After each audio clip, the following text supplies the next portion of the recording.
अगर आपको भी हाथों में रिंग पहनने का शौक है तो ये कहानी सुनने में आपको बहुत ज़्यादा मज़ा आने वाला है। और ये बात मुझे राजेश ने इंस्टाग्राम पर अपनी कहानी सेंड करी है। अगर आप भी अपनी कहानी सेंड करना चाहते हैं तो मुझे इंस्टाग्राम की आईडी डिस्क्रिप्शन में है, आप जाकर अपनी स्टोरी मुझे सेंड कर सकते हैं। राजेश को लगभग कब्रिस्तान में काम करते करते 3 से 4 साल हो चुके थे। उसने कई लाशों को दफनाते हुए देखा है और उनके परिवार वालों की आंखों में भी आंसू देखा था।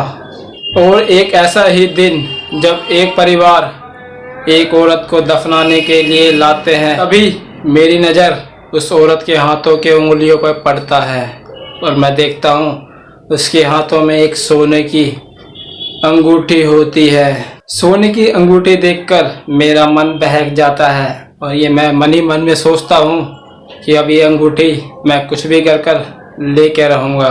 उस औरत के रिश्तेदार उस औरत को दफना देते हैं और वो सारे चले जाते हैं। लेकिन उस दिन मुझे भी बहुत ज़्यादा काम होता है घर पर, इसलिए मुझे घर जल्दी जाना पड़ता है और मैं उस औरत की वो अंगूठी नहीं दे पाता हूँ।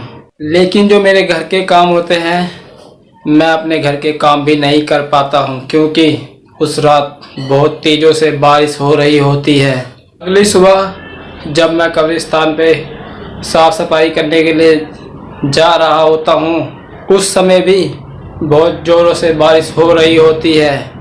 पता नहीं क्या हुआ था उस दिन, पूरी रात पूरी सुबह बारिश ही बारिश हो रहा था। मैं जैसे तैसे करके कब्रिस्तान पहुँच जाता हूँ और मेरे पहुंचते ही मैं वहां देखता हूं उस औरत की बॉडी पानी में तैर रही होती है। ऐसे मैं उस औरत की बॉडी देखता हूं, मैं बहुत ज़्यादा घबरा सा जाता हूं। लेकिन मुझे एक बात की खुशी भी होती है, क्योंकि मुझे उस बॉडी को बाहर निकालना पड़ता, लेकिन अब वो बॉडी खुद से बाहर बह रही होती है। उस औरत की बॉडी बाहर इसलिए तैर रही होती है क्योंकि पिछली रात से ही अब तक मूसलाधार बारिश हो रही होती है। तभी मैं सोचता हूँ इससे पहले यहाँ पे और भी कोई आ जाए, मैं जल्दी से जाता हूँ और उस औरत के हाथों से वो सोने की रिंग निकाल लेता हूँ। मैं वो रिंग निकालने के बाद 3-4 लोगों को बुलाता हूँ और उस औरत की बॉडी को दोबारा से वहीं पर दफना देता हूँ और फिर मैं अपने काम में लग जाता हूँ। कुछ दिन तो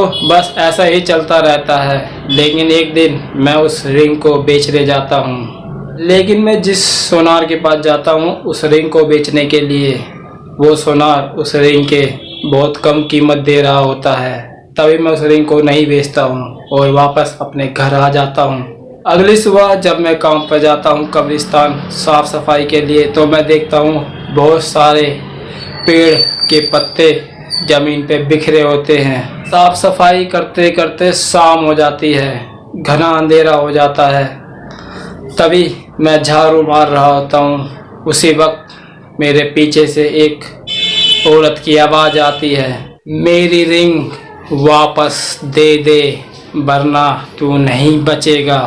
जिस ओर से आवाज़ आ रही होती है मैं उस ओर घूमता हूँ और मैं ये देखता हूँ वो औरत मेरे सामने खड़ी होकर यही बोल रही होती है कि मेरा रिंग वापस दे दे वरना तू नहीं बचेगा। मैं झाड़ू वाड़ू छोड़कर कब्रिस्तान से जल्दी से अपने घर भाग जाता हूँ। जब मैं अपने घर में खाना पीना खाकर सो रहा होता हूँ तो आधी रात को मेरे घर की लाइट बंद चालू होने लगती है और मैं बहुत ज़्यादा डर जाता हूँ, क्योंकि मेरे घर की जो खिड़की होती है उस खिड़की के सामने मुझे एक औरत की परछाई दिखाई देता है और बाहर से सिर्फ एक ही आवाज़ आ रही होती है, मेरी रिंग वापस दे दे, मेरी रिंग वापस कर दे।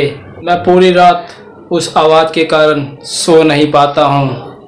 अगली सुबह होते ही मैं उस औरत के परिवार वालों को ढूंढने के लिए निकल जाता हूँ। कुछ समय ढूंढने के बाद उसके परिवार मुझे मिल जाते हैं और उसके परिवार वालों को मिलते ही मैं उनको ये सारी बातें बताता हूँ और मैं वो रिंग भी उनको दे देता हूँ और मैं उनसे इस बात के लिए माफ़ी भी मांगता हूँ। उनके परिवार वालों मुझे एक बात ये भी बताते हैं कि वो यहाँ भी आती थी ये बात बताने के लिए कि उसका रिंग किसी ने चुरा लिया है, लेकिन हम सब उसकी बात को समझ नहीं पाए और फिर तुम्हारे पीछे वो पड़ गई।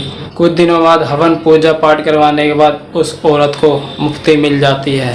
कुछ दिन तो मैं उस कब्रिस्तान में काम करता हूँ साफ सफाई का, लेकिन उस घटना के बाद मुझे यहाँ पर काम करने का बिल्कुल भी मन नहीं कर रहा होता है और मैं लास्ट में उस कब्रिस्तान से भी काम छोड़ देता हूँ। उस औरत की मुक्ति के बाद वो औरत मुझे अब परेशान करने नहीं आती है। वो औरत सिर्फ मुझे वही रिंग के लिए आती थी। अगर आप भी ऐसा करते तो बिल्कुल भी ना करें। इस कहानी में बस इतना ही। अगर आपने मेरे चैनल को सब्सक्राइब और वीडियो को लाइक नहीं करा तो कर देना, और ये वीडियो आपको कैसी लगी कमेंट में ज़रूर बताना। मिलते हैं एक अगली कहानी में, जब तक के लिए बाय बाय। अगर आपको अपनी कहानी भेजना है तो मेरे इंस्टाग्राम आईडी की लिंक डिस्क्रिप्शन में आप अपनी स्टोरी मुझे सेंड कर सकते हैं।